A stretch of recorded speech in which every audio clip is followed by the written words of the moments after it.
couldn't look away from the train wreck. You can blame it on the tech, on the disrespect. Point and play, you better button check. Button check.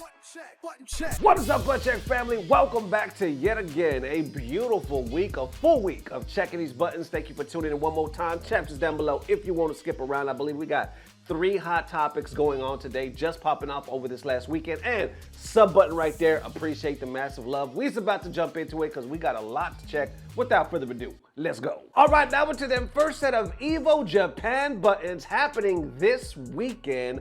Buttons that need to be checked. I did not know. Were y'all like me? Did y'all completely forget what weekend EVO Japan was happening? It just kind of snuck up. For some reason, I kept thinking it was gonna happen like 2 or 3 weeks from now. No, people are already posting. People are in Japan as we speak, and it's happening this weekend. So briefly, what I'm gonna do is just give you the schedule real quick. I'll put links down below if I can find some. Pretty sure I can, but either way, let's get into it. Okay, starting right here, you see EVO Awards just happened. EVO Japan happening the 9th through the 11th, and you got Vegas and France after that. Here we go. Day 1, starting at 6 p.m. our time. Street Fighter 6, Tekken, and then more Street Fighter, KOF, Guilty Gear, Grand Blue, finishing up with Tekken 8, Guilty Gear, Street Fighter, and KOF as well. That is day 1, and you see it starting later, right? 6 p.m. again, day 2, starting with KOF, Grand Blue, and Guilty Gear, finishing once again at 4 o'clock in the morning, last day, Tekken 8, and wrapping it up with Street Fighter, finishing up at 4 a.m. on day 3,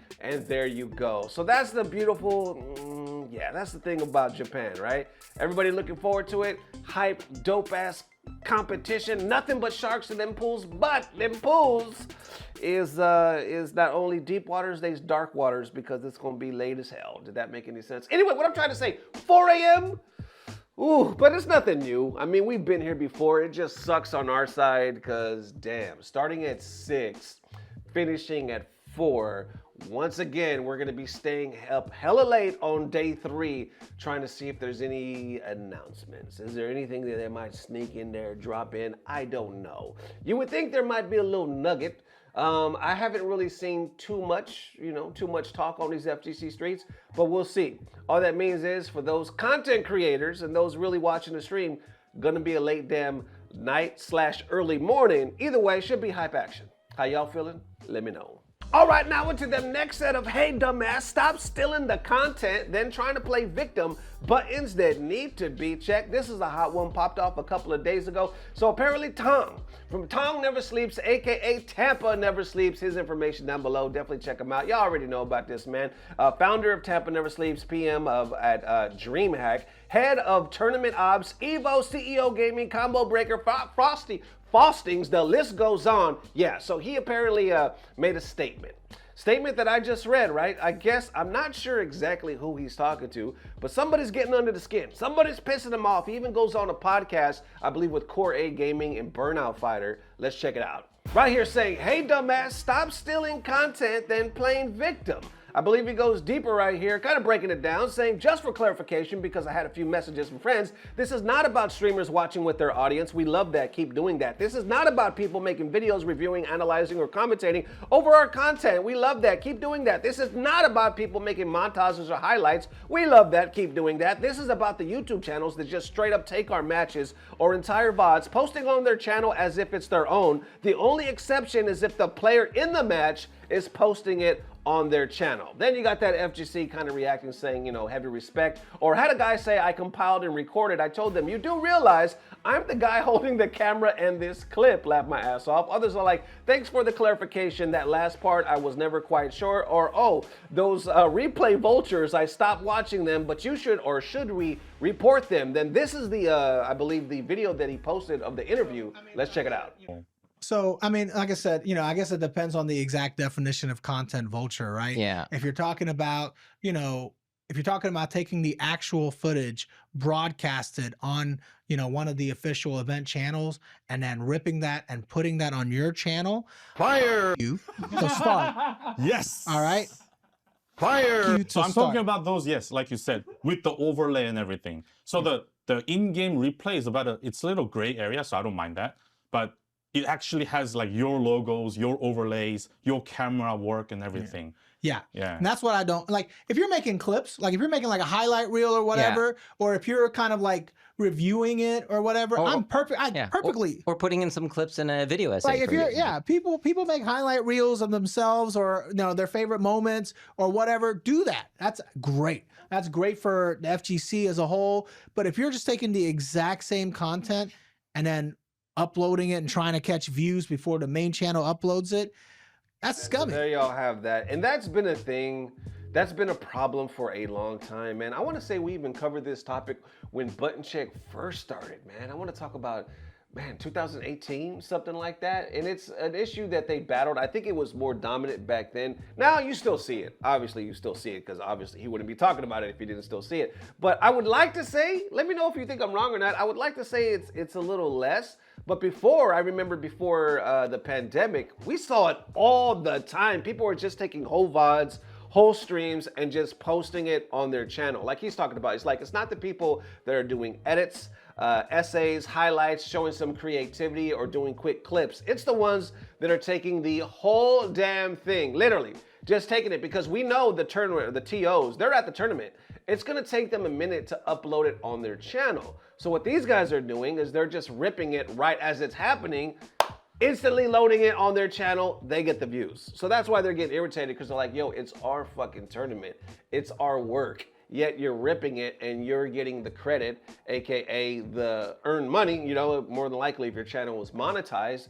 Doesn't seem fair. And I'm not gonna lie, that's why I'm very, very careful with Button Check. Granted, we don't do any of that, but we are a news source, so we use clips all the time, right? A lot of stuff is fair use, under the law and all that stuff. I always give people their credit underneath. And then I'm always sure to say, hey, we're going to watch a couple minutes. Check out the full thing over here. Give them the credit. Definitely watch their stuff, for all the action and in the full scoop. I feel like it's only proper that we do things that way. And plus, it's a news channel. It's a news channel. So granted, that's the way we operate in the first place. But I'll be honest, I've seen a lot of content creators out there. I'm not gonna say the names, and I always look at the description field because I think surely everybody does this. Why? It's normal. No, they don't. Like, I'm talking about the bigger, not just FGC. I'm talking about like bigger and bigger as well. There's no fucking credits in the description field, and that always puzzles me. Like, people are just cool with that?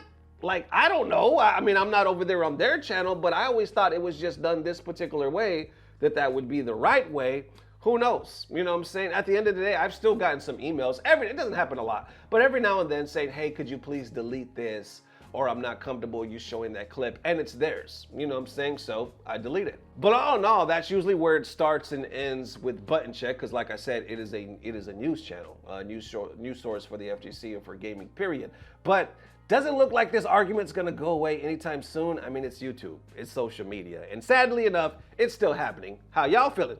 Let me know. And all right, next up for them, did Harada just lie? Buttons that need to be checked. This is a crazy one. Happened a couple days ago. So Moonsault Slayer, I'll put that on the screen in a second here. He posted this clip. I guess Harada was at Comic-Con, is that Bahrain, if I'm saying that correctly? This year, he was asked 2 questions, which we'll review in a second. Now in the clip, I don't think it's the 2 questions. I think it's a different clip, but we'll unpack it. FGC, feeling some type of way. Because some are like, yo, he just fucking lied. But others are like, no, he didn't. Let's unpack.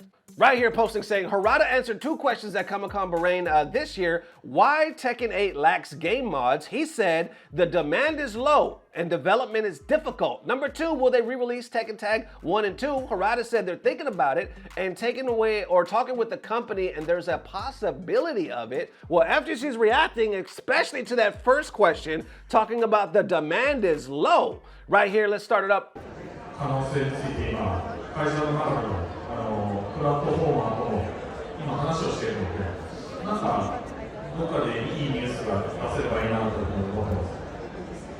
Well, I'm discussing in the company and talking about old titles. Like there's still a possibility. So I'm now discussing the company, so there's a possibility. And of course, FGC responding, we started with King J saying, demand is not low at all. It's been heavily requested since Tekken 7 console release into Tekken 8 console release. Number 2, unsure why there's no collection or anything for the 30th anniversary of Tekken. The celebration as a Tekken fan feels very underwhelming. And how does Harada say the exact opposite of the truth here? I don't get it. Demand is low. I don't even need to go into tournament mode and team battle would have gone or would have been done by some modders if they don't get sued. And demand is low? Fucking shit, I hope this franchise fails now, damn. And demand is low? They don't poll or anything. This is just saying, nah bro, I don't want to do it. Or are they reflecting on how ass they implemented bowling in Tekken 7? Then demand was low, yeah, because the demand for fucking Ghost versus Ghost must have been so high, right? And on that opposite side of the fence, we have some people like, no, he's not lying. The demand for the game mode is definitely low. Y'all rarely talk about them modes y'all really want. It's more the gameplay of Tekken motherfuckers demand. That one has about 209 likes. Others adding to it saying most people demand modes like Tekken Force and Team Battle modes. He responds saying, hell no. Y'all only talked about them shits like once every 6 months whenever a new patch drops. Y'all motherfuckers ain't demand shit like that. Y'all demand a new character. Okay. Others saying if the game actually worked properly, then it was slightly balanced, then we would. We just did in early, like as we did in early T7.